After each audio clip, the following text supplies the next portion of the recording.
Bonsoir à tous et bienvenue. Moi c'est Manu de la team Mon Coach Brico. Nous allons voir comment fabriquer un support pour accrocher ses clés. Parce que les clés c'est un truc que l'on a vite tendance à paumer. En général on les pose quelque part et après on met 2 heures à les retrouver.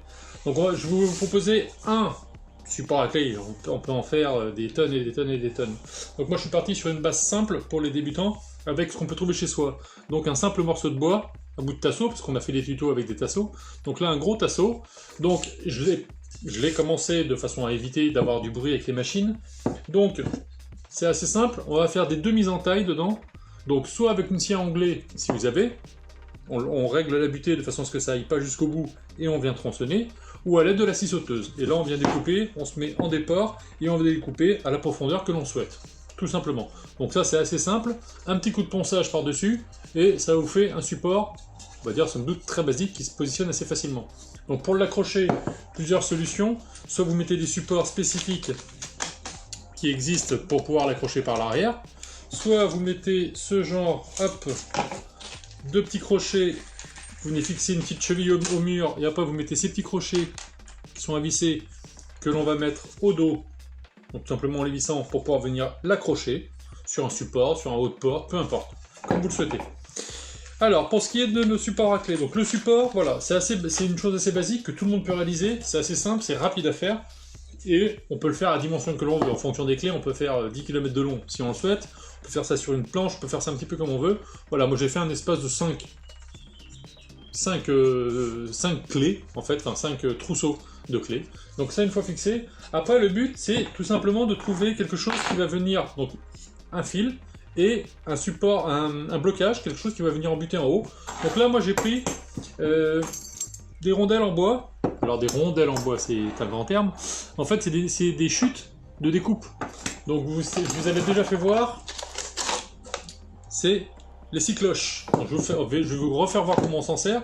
Mais du coup, c'est très pratique pour ça. Donc ça, c'est les chutes. Quand on a fait des trous dans une paroi pour faire passer une canalisation, peu importe, ces chutes, on les jette pas. Parce que vous voyez, là, ça peut servir. On fait passer le fil dedans, on va le faire ensemble. Et du coup, vos clés sont suspendues. Et quand c'est comme ça, on vient glisser ça dedans. Hop, et voilà, c'est embuté. Ni plus ni moins. Donc vous voyez, c'est quand même assez simple pour pouvoir les attraper. Et ben, on a juste à tirer sur la partie avant. Et ça vient tout seul. Vous voyez, c'est assez basique, donc on peut raccourcir le fil, après ça c'est à faire à convenance. Donc on peut faire ça avec, nous ce soir on va faire ça avec les restes de scie cloche, mais on peut très bien faire ça, hop là, avec des écrous, donc un petit, un gros, comme on le souhaite. On vient passer le fil, on vient tout simplement faire un nœud. On peut faire ça si on n'a pas, si on va se balader en pleine nature, qu'on trouve des bambous, un cylindre de bambou comme ça, vous coupez en tranches avec la scie sauteuse ou avec la scie à onglet, et ça reviendra exactement le même. On peut aussi prendre un bouchon en liège. Alors le bouchon en liège, ça a une grosse particularité, enfin quelque chose de très pratique. Pour le fixer, il n'y a qu'une chose qu'il faut avoir en plus, c'est ça, pour pouvoir fixer le lien. C'est les petits anneaux, avec la vis hélicoïdale, les petits anneaux fermés. Parce qu'on va tout simplement venir le visser par-dessous. L'avantage du bouchon, c'est que vos clés, si vous penchez au-dessus d'un plan d'eau, la plage ou n'importe quoi, si elles tombent à l'eau, le bouchon en liège fait que vos clés vont flotter. Enfin, le bouchon va flotter, donc les clés, vous pourrez les récupérer facilement. Ça ne tombe pas tout au fond. D'accord? Ça, c'est le gros bouchon. Les bouchons de vin, bouchons de champagne, peu importe. Ça peut être assez sympa, en plus c'est marrant, un trousseau de clés. Pour le principe. Alors, nous, on va partir sur nos chutes de découpe à la scie cloche. Donc la scie cloche, je vous avais déjà fait voir comment ça fonctionnait. Vous avez plusieurs scies, donc vous choisissez le diamètre que vous souhaitez. Donc vous défaites les lames, une à une. Donc ça, c'est le plus gros diamètre. L'avant-dernier, avant-avant-dernier, et ainsi de suite. Et quand vous avez trouvé la grosseur qui vous convient, donc vous les enlevez d'abord toutes, et quand vous avez trouvé la grosseur qui vous convient, vous remettez uniquement cette lame-là.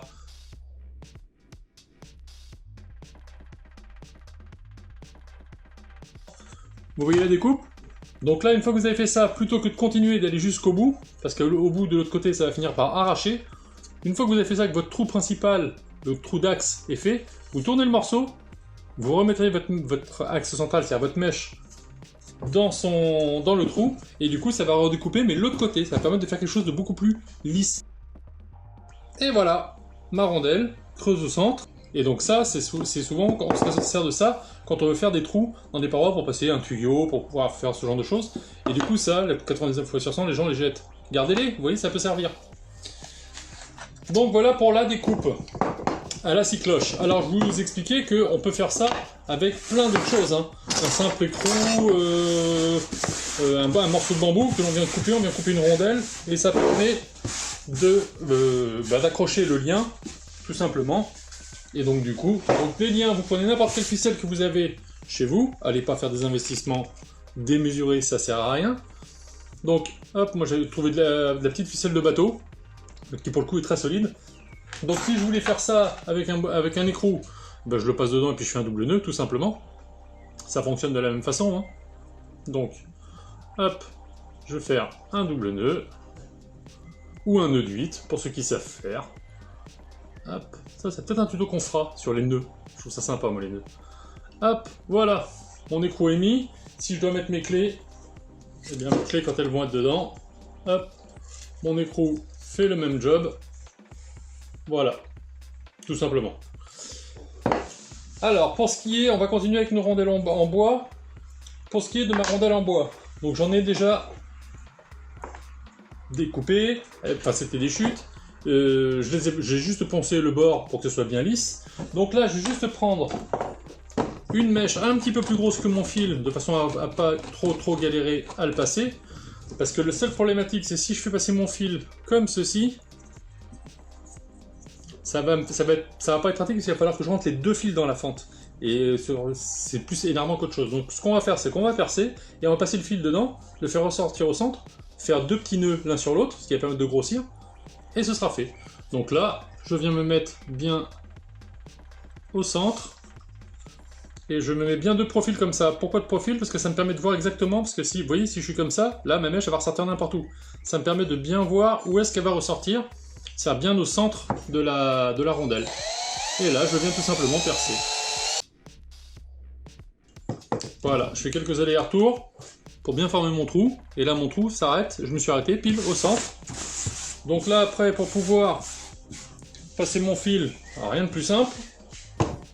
Donc là, moi j'ai un fil qui est assez fin, donc j'ai pris une mèche en 3. On peut prendre une mèche en 4 si on a un fil un peu plus gros, ou une mèche ou un trou en 3 si on a un fil très fin. On peut faire ça avec du fil de pêche aussi si on veut que ça soit invisible. Donc là, je vais tout simplement rentrer le bout de ma ficelle dedans. Alors, on le mouille, pourquoi? Parce que ça aplatit les fils.